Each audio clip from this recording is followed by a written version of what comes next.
But using the slogan, they got through the USA Patriot Act, which removes many of our liberties. Nobody made a sound when we lost habeas corpus, due process of law. And suddenly Bush managed to get rid of it. Where was a voice on television, aside from mine, that spoke out against this? Where are all those noble jurists, those great lawyers, those lovers of liberty? Where the hell were they?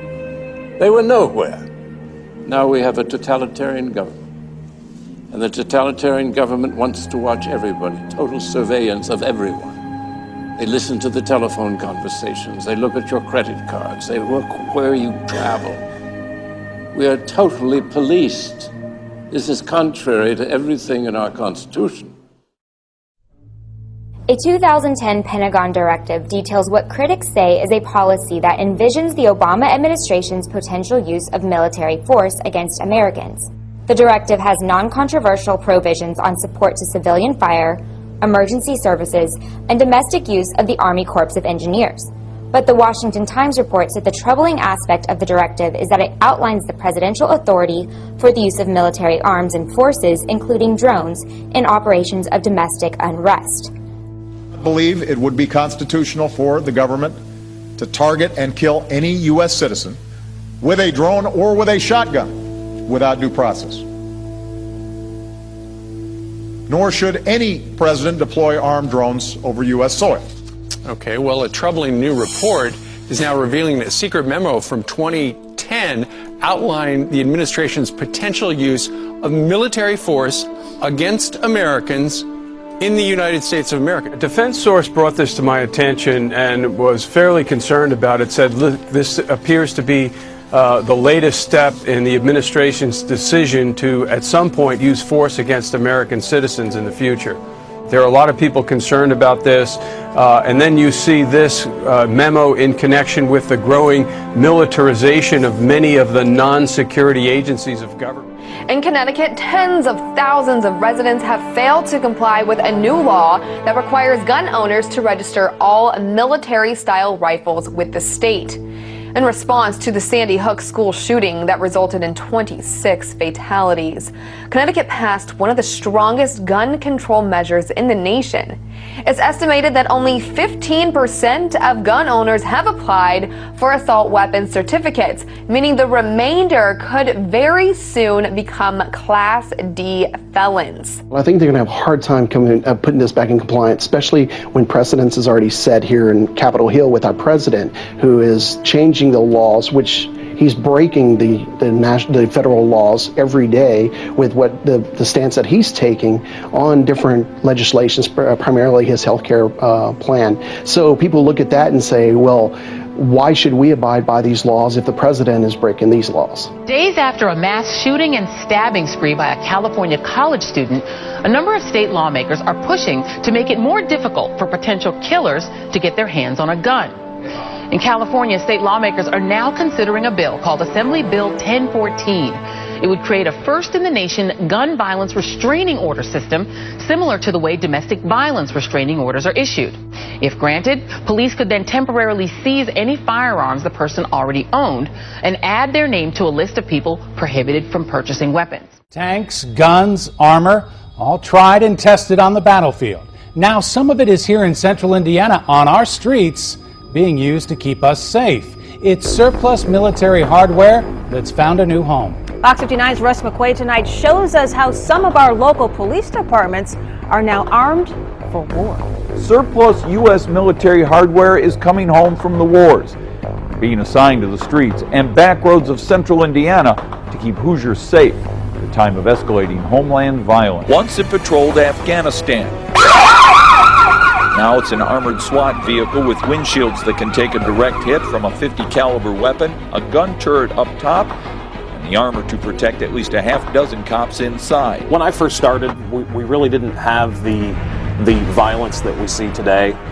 The weaponry is totally different now than it was in the beginning of my career. Plus, you have a lot of people that are coming out of the military that have the ability and the knowledge to build IEDs and to defeat law enforcement techniques. This is Congressman Hank Johnson. Georgia Congressman Hank Johnson is worried about Pentagon spending and small-town cops who have acquired helicopter parts and boats and bayonets and guns they don't need or can't keep track of, and he's ready to write clampdown legislation. We've been reporting about this all along. Police are arming themselves to fight against your average American citizen, conservatives, patriots, and definitely returning military.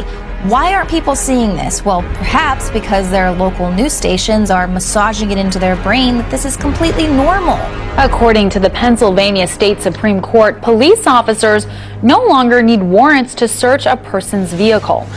The Pennsylvania Supreme Court ruled 4-2 that police officers can search a vehicle without a warrant. Critics say the ruling gives too much power to police and will infringe on citizens' privacy.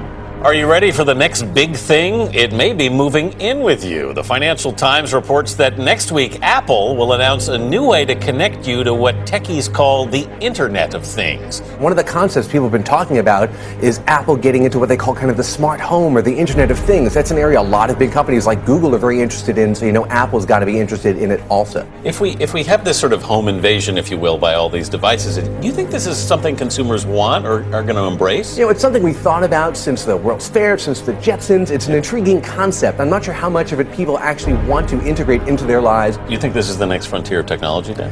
It's one of the potential next frontiers, and whether somebody, maybe a big guy like Apple, can get everything to work together, that's always the key, getting everybody on the same plan at the same time. I would be fascinated if someone doesn't want this technology, because I think it's amazing. It's life-changing. Yeah, certainly. The National Security Agency is collecting a massive trove of images that it intercepts over social media, emails, and texts, some which are so clear it can use them in its facial recognition operations.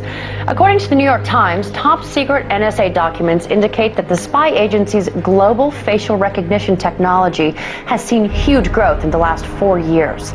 Millions of images are intercepted per day, only adding to the huge database of personal information the government can have on individuals, both American and foreign. Civil liberties advocates worry the program seems to be operating in a legal vacuum. Controversial new curriculum in New York schools still making waves in the education community. Last night, parents, teachers, and students came out to voice their concerns about Common Core.